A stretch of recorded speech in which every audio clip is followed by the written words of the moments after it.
Good morning. My name is Dr. Tom Rivera, and I'm the director for the Oral History Project for South Colton. My partner is crime, Mr. Frank Acosta, who's behind the camera and taping this session for us. Today, we are at the Fowle Library at Cal State San Bernardino, and it's approximately 9:30 on October the 3rd. October the 3rd is the date today, and we're on the fourth floor of the library. And our guest today is Mr. Alfonso Garcia. Alfonso Hokley, also known as Hokley Garcia. Welcome to Cal State this morning, and thank you very much for being with us today and helping with the Oral History Project. Truly appreciate that, Hokley. Now, why don't we get started with the interview? Do you mind? Should I call you Alfonso or should I call you Hokley? Well, it's up to you. Okay. It doesn't make any. That makes Okay. a difference. All right. I'll call you Hokley then. Okay. All right. Hokley, tell us, where were you born and raised in Colton? Yes, I was. When were you born? July the 6th, 1929. Uh-huh. And what part of Colton were you raised? I was raised mostly, I can remember, South Colton on Maple Street, 449 Maple Street. And that was La Calle Cinco Barrio, Oh, right? yeah. That was the Calle Cinco all Barrio. Fifth Street, yeah. Yeah, and very famous barrio because you not only had, you were close to the railroad there, Railroad. but also many of the people that lived in that area worked for the Colton cement plant. Right. And you mentioned that your dad worked for the Colton cement Yeah, he plant. worked there for many, many years. Uh-huh. At that time, you had to work about 40 years to get any place, I guess. And did your dad, was your dad born and raised in Colton, or did he come from Arizona or New Mexico, or from Mexico? He came from Mexico originally. Then, when he came from Mexico, he came to the United States, and in Ajo, Arizona, he worked there for a while. I don't know what, maybe construction or whatever. That's where he met my mother, Okay. Ajo, Arizona. And they got married and came to Colton? Okay, yeah, Uh-huh. Colton. And they came to Colton in the 30s or so? Well, yes, I can, let's see, I was born in 29, had to be the 20s, I guess. Okay. No, wait, yeah, 20s. Well, you mentioned that you had a picture, or you saw a picture of your dad when your dad was in uniform in the early 1900s. Yes. That he was in, but you can't remember which army he was. He was in the service probably in Mexico. Right. Yeah. Right. But was he with the revolutionists, or was he with the government forces? Government probably. The government forces? Yeah, because I would assume that because of his uniform. Uh-huh. Because I'm pretty sure that the revolutionaries, they didn't get uniform. Yeah, the revolution, they started in 1910. Yeah. And if your father was in uniform, he could have possibly been with the government army. Yeah. Yeah. And then after that, left the army and went to Ajo, Arizona, met your mom, and then they came to Colton. Colton, yeah. And where were you born? Were you born in Colton, or were you born in Arizona? I was born in Colton, In Colton, 1929? 1929. And you mentioned that your dad started working at Portland Cement Plant Yes. right after that, Mm-hmm. and then that you lost your mom. Your mom passed away when you were 3 years old. About 3 years old, yeah. She Uh-huh. passed away. I never knew her. Uh-huh. And who raised you, Oakley? Well, I had a little older sisters, Rosa, and Rosa was the oldest, and more or less because she was maybe 5 or 6 years older than me, and then some of the families around the neighborhood, they used to help me, feed me, take care of me when possible, I guess. Well, you mentioned that one of your neighbors, I forget what the name that you mentioned, she also helped you and she changed your diapers. Oh, yeah. used to be a Villalpando. We used to go across the street, and she would more or less change my diapers or whatever I had on me, because it was hard. It could be a part of a canvas, or it could be part of a blanket as a diaper. That way. So, you didn't have the modern diapers that we had? No, I had probably no money to buy them. So, that was 1929 or that? 1932 or so? 31, 32. 32. And you said you had two sisters, 2 sisters two brothers, and 2 brothers. and then yourself? Myself, I was the fifth. Yeah. You were the baby? I was a baby. Okay. Names? What are the names? You said your sisters were Rosa and Elena, Elena, and your brother's name? Robert, and Gilbert. Robert and Gilbert. Are they still alive, hopefully? No, all of them had passed away. The last one was Gilbert. He died about good 25 years ago. Mm-hmm. I'm the last one of the family surviving. And the parents' names? And your mom and dad's name? My dad was Encarnacion Garcia. My mom was Adelina Foster Garcia. Mm. Now, did you have a family? Did you marry somebody from Colton or outside of Colton?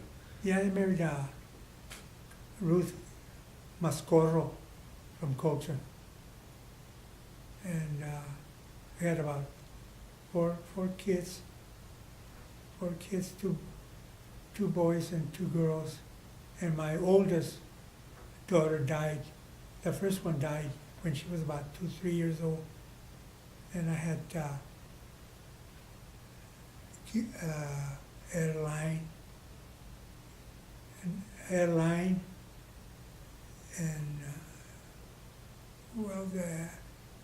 had Airline. I had 4 or 5 kids. I can't even remember their names now. They're gone. They've been gone for a long time. Yeah. And then you also mentioned that you lost your wife recently. Oh yeah. I lost my wife about 11 months ago. Okay. So sorry, and our condolences to you. Thank you. Now, in your barrio, who were some of your friends that you grew up in the barrio? There's el barrio de la Calle 5. Okay. Well, Siki Abril, of the Abril family, Nico Leiva, the Aparicio family, Lucio, and we used to go to school with me, Lucio Aparicio, and family, it's a big family. And then the Gutierrez lived next door to us. Vencho, we used to call him Vencho, his nickname, Gutierrez. Had a brother named Chendo. And Pablino Castro, the Castro family, because my sister married a Castro. My older sister, Rosa, married a Castro. They lived next door to us. Now, you grew up with these friends? Well, more or less I did. Say? Yeah. And you went to school together? Well, yeah, we went to school with Aparicio and Gutierrez and, well, the Villalpandos, more or less. And People like you that. went to Garfield Elementary School? Garfield, and then graduated to Wilson, Uh-huh. from Wilson to the high school. Yeah, and at Wilson School, what year were those? Were they the early 40s? let's see, 44 or so? 44, yeah. No, I graduated, because I graduated from high school in 48, Uh-huh, so 40, yeah. 4 years difference. Uh-huh. And when you graduated from Wilson, you went to Colton High School? Yes, And you graduated from Colton High School in 1948? 48. Yeah. You mentioned one incident at Colton High School that you got caught playing hooky. Can you tell us about that? Uh, tell you the truth, I can't remember offhand. I can't remember right now. But we got caught. We used to take off, go to school in the morning, and somebody would bring up the subject. Let's go over there to have a milkshake or something, someplace, or have a soda. We start dropping off school. Okay, we'll meet at 12 o'clock or 1 o'clock, and we'll go from there. But I didn't do it very often because my father would spank me if I ever found out. He was a riot act. The other ones didn't care too much. Yeah. And what did you guys do when you played hooky? Well, play, go uptown, and just roam around. That's what we used to do. Uh-huh, uh-huh. At that time, we couldn't go uptown too much because they were kind of prejudiced. They didn't want us up there in the town because we used to live in South Coast, Uh-huh. North Side. They were kind of prejudiced. We go up there. So if they caught you downtown Colton, what would happen? Well, the police would come over and say, "You guys don't belong here." That means go south. So they chased you back home? Yeah, They chase us chased you back back home. home? Yeah. Now, when you were growing up in there on Maple Street, in Barrio Calle Cinco, and you guys would get together in elementary school, what kind of activities did you have? What kind of recreation activities did At you the guys? school or, There at the neighborhood. oh, baseball, softball in the street. Just roam around, I guess, back and forth. But like I How about said, escondidas? Did you have oh, hide yeah, and hide seek? and go seek. Yeah, we used to Yeah. have that. So hide and go seek at night. And So at night, it must have been a fairly safe place. yeah, it was because it was just neighbors. Been there for years. Uh-huh. There was no cars coming down, racing down the street, nothing like that. Nobody had a car at that time. Mm-hmm. Very few people had cars at Yeah. that time. Yeah. What about other activities that you did? Did you build the scooters or? Yeah, they used to get those little old, from the old skates, Uh-huh. the wheels, we used to make little carritos, they call them carritos, Uh-huh. with a board in the bottom and A 2x4 at the Yeah, bottom with it nailed the yeah. skates on nail there. the skates in the bottom. There were very few, because very few had skates to start with, Uh-huh. you know, but sometimes we would find them. Or go to the dump. We used to go to the dump too. Dump on O Street. O Street, clear down there.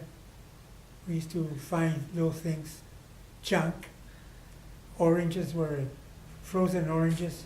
They used to throw a lot of frozen oranges at that time, bring them home. So anyway, from Maple Street, which is about 5 blocks, going east on O Street, at the end of O Street was the dump, ¿verdad? Yeah, at the end of Yeah, O Street, yeah. was the dump. And then you guys would go there from the Calle Cinco, you'd Yeah. go all the way to the dump. And there it was heaven because you had oranges that the Orange. people with the packing house would throw away. Were frozen, and mostly they were frozen because at that time they didn't have too many control over the weather. Uh-huh. They had smash spots, but you know, there was orchards all over the place. Uh-huh. Like right now it's houses. Yeah. There was orchards at that time. And then you'd go through whatever was dumped at the dump, and you would find goodies. Goodies, oh yeah, sometimes find goodies or junk, to go sell junk. Like Goodies, junk. junk, go sell it to the scrap iron place. So you would pick iron and Yeah. collect iron and Yeah, and sell it to the junk man. yeah, junk, Yeah. we, What about the rags? También? there were rags at that time too, but there wasn't that many rags Uh-huh. because they didn't throw rags, too many rags in the dump. But we pick up anything that we think we could sell later on, especially the junk. The junk man will come every Saturday, Uh-huh, and we had enough just to go to the show, uh-huh, 10 cents. At that time, they charged 10 cents a show. uh-huh. No tax, no tax. Tax didn't come in until later. So 10 cents. What show was that? The show was a new Cone Theater, and later on, the Hub City came on. Another theater came on, Uh-huh. and then, of course, at that time, we had to sit on one side of the show. We couldn't sit on one side. The Which- white people what- would sit on one side. What side were Mexicans allocated to? The left-hand side as you go in to the new code. To sit there, and that's about it. Uh-huh, And then the white one will sit on the right-hand side. uh-huh, And eventually, we start mixing up a little bit, mhm, and then they cut it off. uh-huh. So, and you can sit any place you want to. Do you remember when the segregation was lifted, where you could just go ahead and sit any place you wanted to? Was Well, it in the 50s? 50s, gradually, like I say, gradually, we didn't know too much about segregation at that time. We knew we had to sit over that, but the word segregation didn't come on until later on. Uh-huh. It just, you have to sit on that side, that's it. So that's the way it was, and that's the way it was? That's the way Okay. it was. Uh-huh, We knew our place, let's put it that way. uh-huh, uh-huh. And knowing your place means that everything was, people in Colton, everybody in Colton understood that, really? Yeah, Everybody understood that. everybody used to live south of the tracks. Mm-hmm. And later on, it just started changing little by little. There used to be a ice cream parlor there, Hunters. We used to go there and get cones, ice cream cones. And of course, they stare at you like, what are you doing here?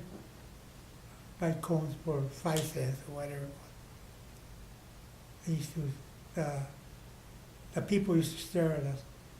Like, what are you guys doing over here, you know? Like you don't belong here. You don't kind of. belong Yeah. here. And eventually, So you knew you weren't welcome. yeah, Yeah, white trade only. yeah. Is that what it said? It had a sign in the window, white trade only. But did you get your ice cream? Yeah, Uh-huh. Yeah, of course, they wanted the money, see, yeah, 5 cents at that time. uh-huh, No cone for 5 cents. uh-huh. Yeah. So what other experiences did you run into so quickly? Because you mentioned they would chase you, when you played hooky, they would chase you from downtown Colton. And then the theaters, you had to sit on the left side. Yeah. What are the things that you experienced that was segregation, that we didn't know about it, but still, it was there? Well, let's see. How about the plunge? Oh, the plancha, we couldn't swim in the plunge uptown. Because Caldera had his plunge down south, 5th Street. We used to go swimming there. And of course, it wasn't that good or that bad, but it was a swimming pool for us. But the north side, where the plunge was, we couldn't swim there. Because, you know, the prejudice against us. You guys don't belong here. One of those statements.